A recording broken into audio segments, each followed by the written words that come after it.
Yeah, we try to first to educate by people, by worker, how important about environment. Yeah, because we are a developing country, a lot of people don't understand about environment. They throw the garbage everywhere.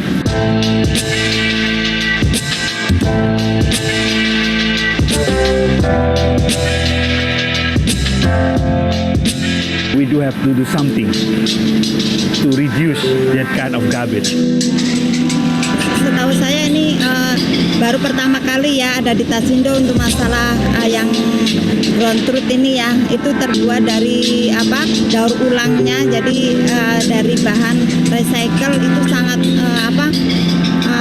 mengagumkan gitu.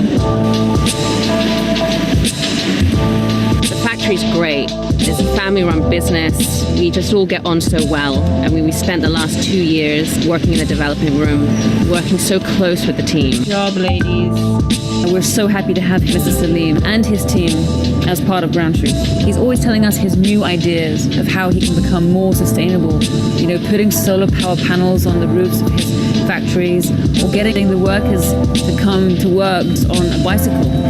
And in this kind of polluting industry, to have someone like Mr. Salim working on our side, it's definitely helped us to improve our work.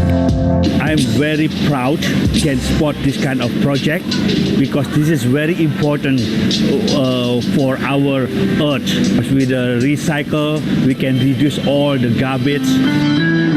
At GROUNDTRUTH, we're all about finding solutions, down to the individual workers of the factory where we produce our bags, from the recycling plants where the plastic comes from that is used to weave our material, our unique GROUNDTRUTH fabric. All these elements, I hope, can create some kind of positive change. You guys, you have amazing vision. I know this is not easy. There are a lot of challenge, but this is you're the first brand who very brave to launch this kind of 100% recycled product. And I'm very proud and I'm very happy to support you. Thanks, Salim. That's so You're nice. welcome.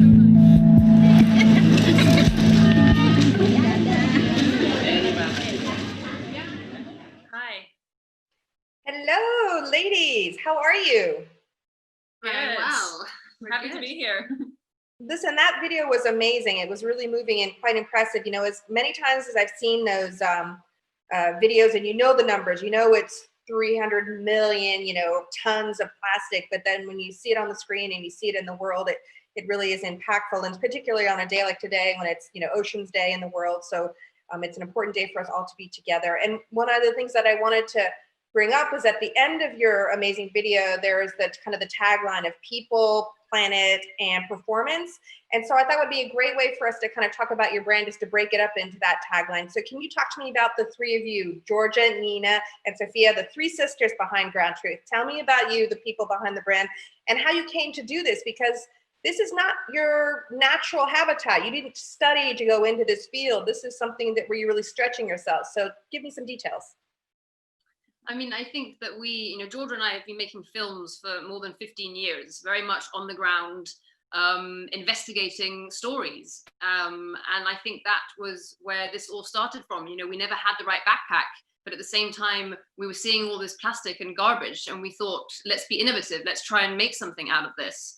And give kind of sustainable solutions that are positive. You know, everybody needs a bag. I think that, you know, we were always surprised at the places where we came across plastic pollution. Really, in the most far out places, we always came across plastic. So from the beginning of our filmmaking careers, it was always very evident that it was something that we kind of needed to address. So it wasn't just making films about people, usually about conflict, affected communities, but it needed to be something more than that. So when we were like, let's make bags, let's make the bags out of plastic. But we didn't know anything about material. Mm-hmm. Thankfully, Nina was working with artisan. Yeah, so they sort of kidnapped me about 3 years ago, gave me no option, but it was a good choice for me. And then, so we just started researching. I think that's probably one of the most important parts of any business, is to really research it and understand what kind of area you're going into. So finding our manufacturer, finding the people that are going to make our bags. That was sort of really key for us. So we kind of apply the same skills as the filmmaking with really investigating stories in the whole process of getting our green and transparent supply chain. Yeah, because there is a lot of greenwashing out there. There are a lot of people who dabble in it, let's say. But it sounds like, from what I understand, you guys really wanted to go to work with a company that was on the smaller size, where you could really feel there was an impact, locally within the community as well. And you work, I believe you get your resources, the plastic material in Taiwan, and then actually it's in Jakarta, in a smaller community where all of the pieces are put together. Can you tell me a little bit about that? Yeah, Yes. I was going to say quickly, I think it was really important for us to be able to go to a place where we could actually meet the people, because when someone is happy, if someone is kind of taken care of, if they're being paid the right wage, if their living conditions are okay. And that was kind of always at the top tier of every kind of bit of research we did when we were visiting other factories. Yeah, so at the beginning, Georgia and I, we traveled around China, Vietnam, and ended up last place, which was Indonesia. So we saw quite a few different factories, and on paper, online, and a lot of Skype calls before going, they seemed amazing, and then when we went there, we were quite shocked and upset to see the conditions. So we were really pleased that when we found our factory, they have the same ethos. The owner is this sort of crazy guy. You sort of hear his voice before you meet him. And also, it's a good sign when you say, "Hey, can I film that?" And if they say no, then it's always not a very great sign. With where we are in Jakarta, we're like, "Hey, we're gonna film that. Can we go to this person's house?" They're like, "Yeah, just it's all kind of open and very transparent." And I think that is really, really an essential part of what we wanted to achieve, is that kind of transparency within our supply chain. Is the gentleman you're referring to the one we saw in the video who was so sweet? Yeah, Salim. Yeah, I mean, he's great. I mean, we go to like trade shows with him, and he's sort of taken us under his wing a little bit, and we push each other as well. We're always like, Salim, go and get like some, solar panels on the roof. So we went to a trade show. We even looked at solar panels with him. So, it's a really good partner. Yeah, we can only be as good as our partners, because we have, good ideas, we've got great designs, but we can only be as good as the people that we work with. And that is key. Well, let's talk a little bit about the goodness and the goodness for the planet, because one of the things that I was surprised to learn is I think that you did 12 prototypes before you actually got to the backpack that you were satisfied with, that I think it's 100% recyclable. So when we're talking about the planet, what are these bags doing for the planet, or taking away and stopping more in the planet, more stuff going into the planet? I think talking about the three core pillars, performance is a very essential part, because if something doesn't perform and can last, it means that the bag's life is very short, and then you have to get a new one and throw it away. For us, the reason why also we had these 12 different prototypes is that we could make sure that it was functional and long lasting. And that's why we also spent 2 years working on the material, because we didn't want a material that would erode in cold temperatures or in hot climates. So we always focus on how can we make something robust and durable and long lasting. But that's made out of recycled plastic. So the 24-liter Rika backpack is made from 120 plastic bottles. So 120 plastic bottles are removed when you buy one bag. But obviously all this material that we were making, and we weren't sure whether it would work. So we worked, and still working, with Robert Swan, this great older British explorer, first man to walk to the North and South Pole. He encouraged us and really pushed us to make something 100%. He's like, if you're going to do something, do it 100%. And then he dragged us to the Antarctic, where we tested the bags, and we tested prototype number 3, was it? And then, by not being able to open the zips properly and stuff, we just kept on redesigning it. And I think we learned a lesson from those 12 prototypes. The next bags, we definitely won't have 12. I think it was our first bag that we've ever designed and made. So luckily the factory sort of allowed us to do that, but I think the norm is 3 prototypes. So we're going to try and do it under 5 for the next one. That's commitment. Well, the other thing that I thought was really interesting about the bags, when you were talking about the planet, because at the end, I think now that we're moving out of the pandemic, well, not moving out of the pandemic, but at least we're starting to, go back into the world a little bit.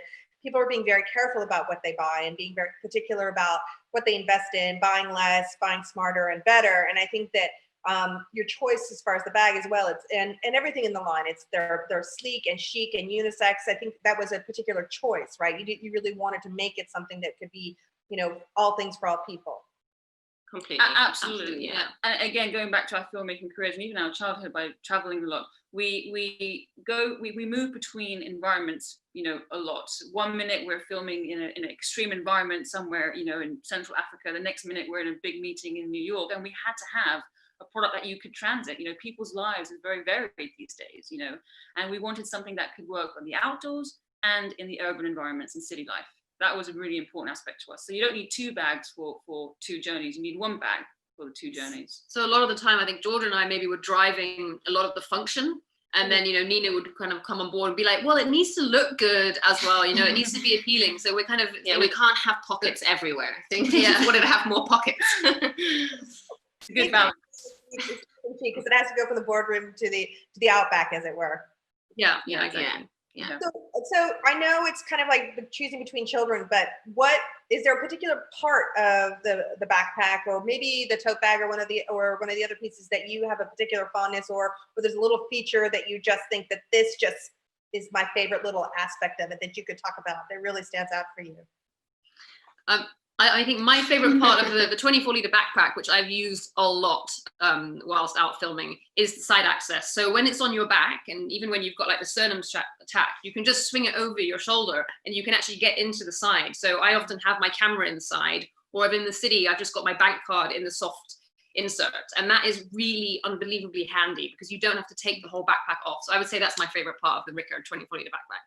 I think for me, it's the modularity of the laptop sleeves. Actually, we have detachable pouches that you can take on and off should you need more space or less space. So when we just pop out to meetings, around the city, I just have the nice laptop sleeve and I have fit everything in it, and I can take with the tech patch attached to it. So I think that's probably my favorite thing, that you can remove, things.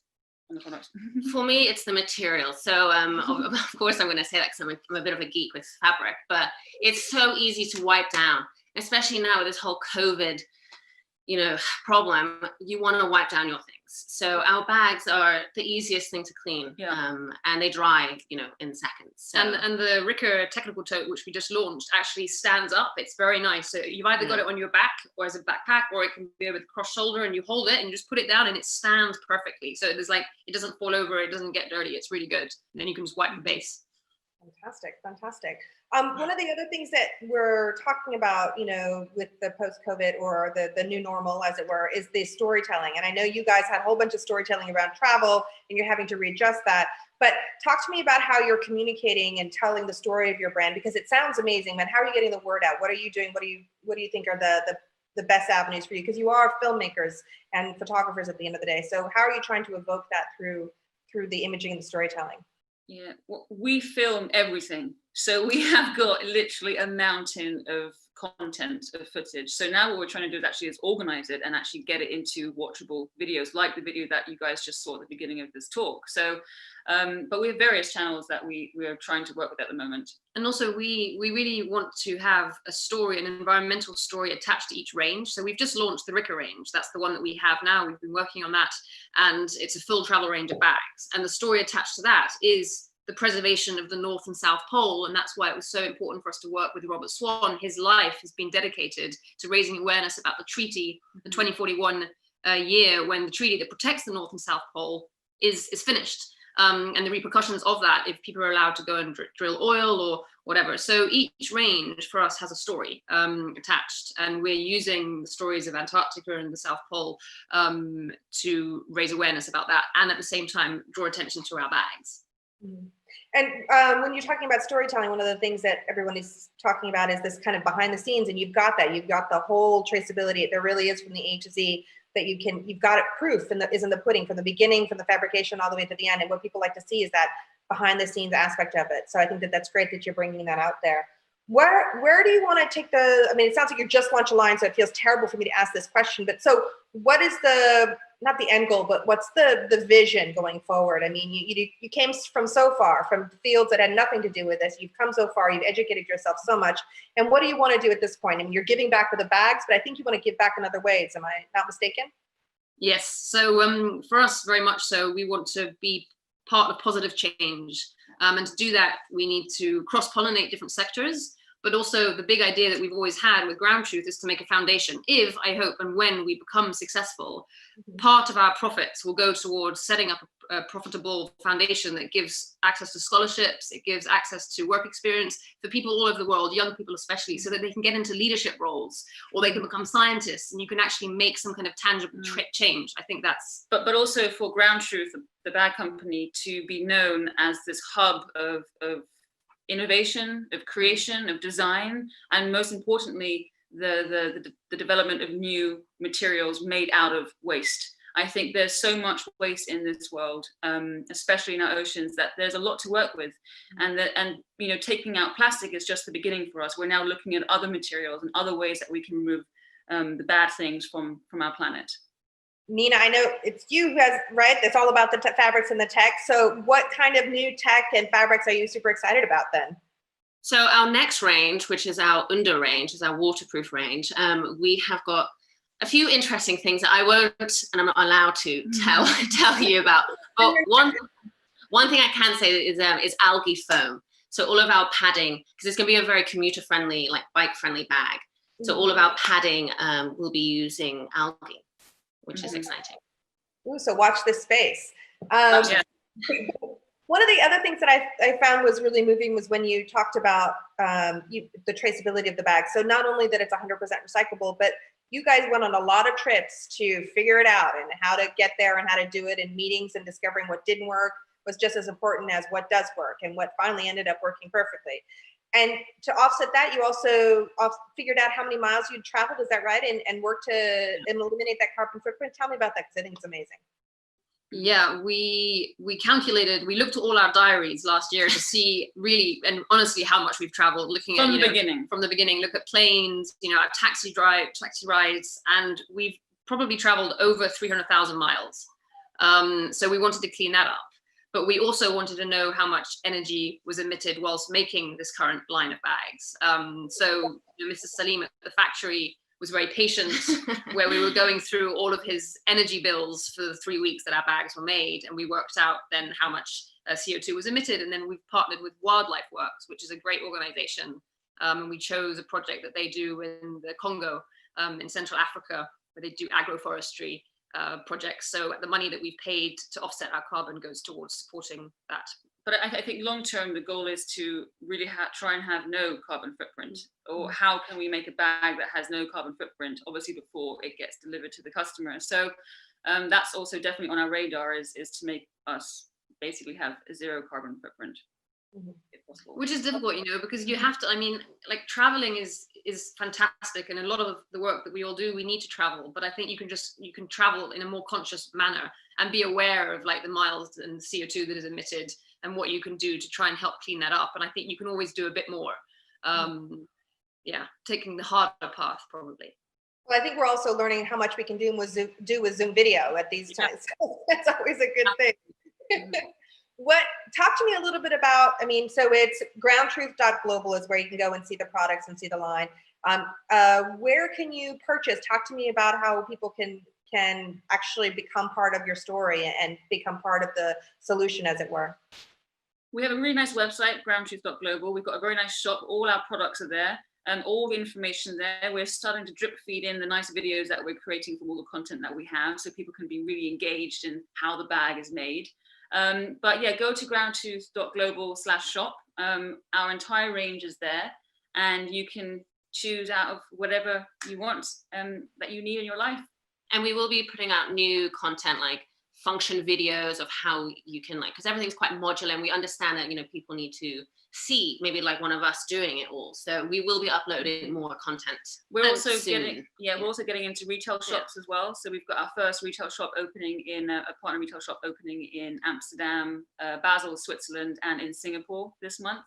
So hopefully over the next couple of months, people will be able to actually go into stores and actually touch, see, try on the backpack as well. Was there a particular reason you chose those places? Was it because that just a connection with somebody on the ground, or was it more strategic than that? Yeah, usually just the connections on the ground when people reach out to us, or, you know, we meet people that think, hey, that's a really cool store. We're going to, you know, talk to you about being in there. So yeah, just, you know, we love people reaching out. We love engaging with people, having talks with people. So anyone who does have a cool retail store, hi. I do want to circle back around because I just am so impressed by the three of you because, again, the backstory of you guys, which you kind of, brushed over the fact that you had no kind of particular knowledge about this field. You came into this just with a desire. And I know that there are a lot of people out there that get scared about maybe delving into doing something that's sustainable or eco-friendly, because sometimes it seems like it's so difficult and complicated. So any kind of advice or things that you would do differently or that you learned so that you can kind of give guidance to those who want to follow in your footsteps and learn from your experience? I think we feel like we've done like 10 degrees in the last 3 years. Honestly, we have learned so much, and it's always this thing of like picking up a book or watching something on YouTube or asking someone, calling someone. It's absorbing the lessons learned from other people, but also creating those lessons for yourself, and not being scared, I think. Yeah, it's that thing of like not, you don't have to know everything. You don't have to be perfect, and you have to accept. Actually, if you make a mistake, you learn from it a lot.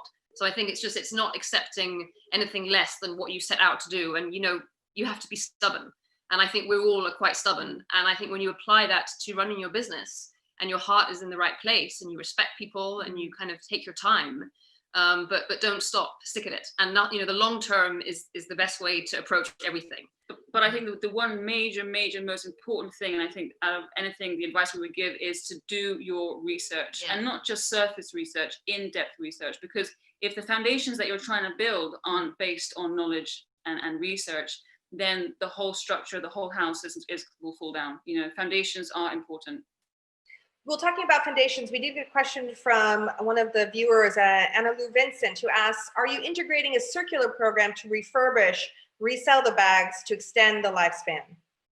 Yes, absolutely. Yes. So for us, what's really important is being able to give the bags that no longer are wanted by certain people. So if you have a bag, and let's not say it's not going to be in the next 6 months, because I hope that if you have a bag, you want it and it survives. But in a year, if we release another bag and you want to part exchange it, you give us that bag back, and we then will give it to communities in the country where you are.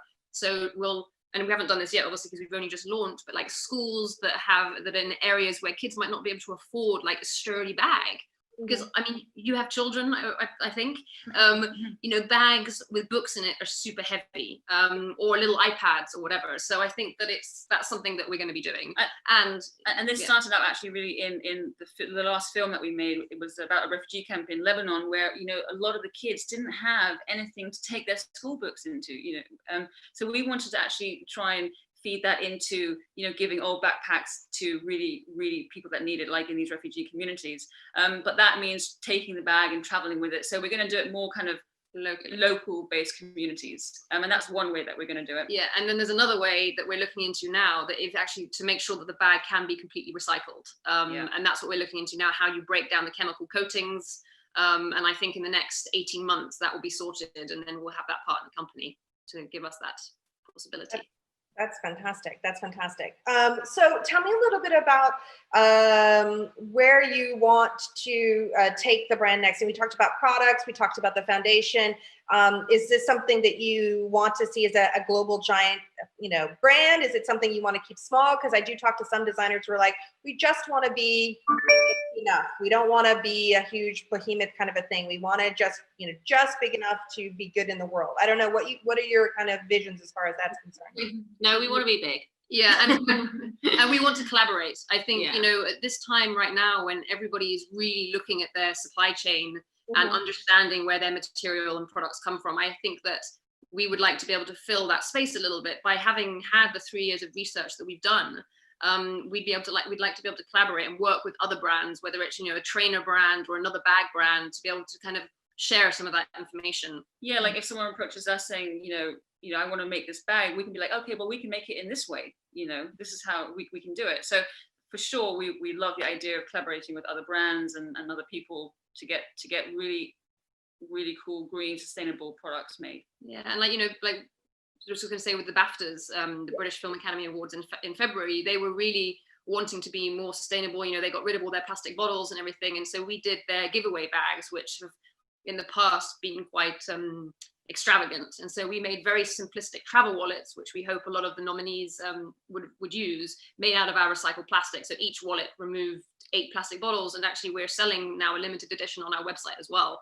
So it's kind of encouraging other organizations and giving the service to them to be able to make a positive change. I think that's brilliant. So let's just put it out there in the universe. Is there a particular brand that you idolize out there that you would love to partner up with? Is there somebody that you're like, they're doing the good work and we want to work with them and find a way? Like, let's put it out in the world. Who are your idols? Who would you love to team up with? I mean, we love Allbirds. Yeah. The trainer brand Allbirds. I'll set you up. We'll get off this phone call and I'll send an email. So I'll make that happen. Awesome. Awesome. We also all wear them. So we've all got identical backpacks and then we've all got identical shoes. They're just so comfortable. They're so comfortable. But their attitude is great. And the way they approach customers is just so organic and so real. And we value that. I mean, Patagonia are phenomenal. The way that Patagonia started from the beginning, I think we all really look up to them as a brand and have learned a lot as well by how they've done things. Well, I think that it's an amazing message. I think that you guys, so it's GROUNDTRUTH.global, and it's Georgia, Nina, and Sophia. And so people, planet, and performance, all triptychs here we're going with. But I just want to thank all of you guys for all of your hard work. I think we're at 2 minutes out. So is there any last words, any last messages that you want to give to the world about your brand that people can kind of hold in their heart and remember as they move on with their day? I think, yeah, go on. Well, I was just going to say, I think we want to encourage people to explore the world, as much as possible, or explore your local coastline, but at the same time, protect it. So if you are walking along your local beach or your riverside or wherever, pick up the rubbish that you see and go and recycle it. So that's my and join GROUNDTRUTH. Join us on Instagram. Come and visit the website. We've got so much information on there, and reach out to us. We're always here, ready to talk. Yeah, and if you buy a product, give us feedback. Like, we love it. We get so many WhatsApp messages from people, sending us pictures from whether it's in Australia. One young guy is there now with his mother, isolating. We really like that. We like that engagement, and as I hope that people can grow with us. And it's all about the stories that we have, everybody together. Well, I can tell you right now that when my kids ever go back to school in September or whatever, I know what I will be putting on the top of their list of products to buy or things to buy for it'll be a new backpack from you guys, because I think that it's just a great story, it's a great product, it's a great message. Thank you so much, Jessica, and it's great to be on this platform as well, so thank you to everybody. Thank you, Fashinnovation. It's been wonderful.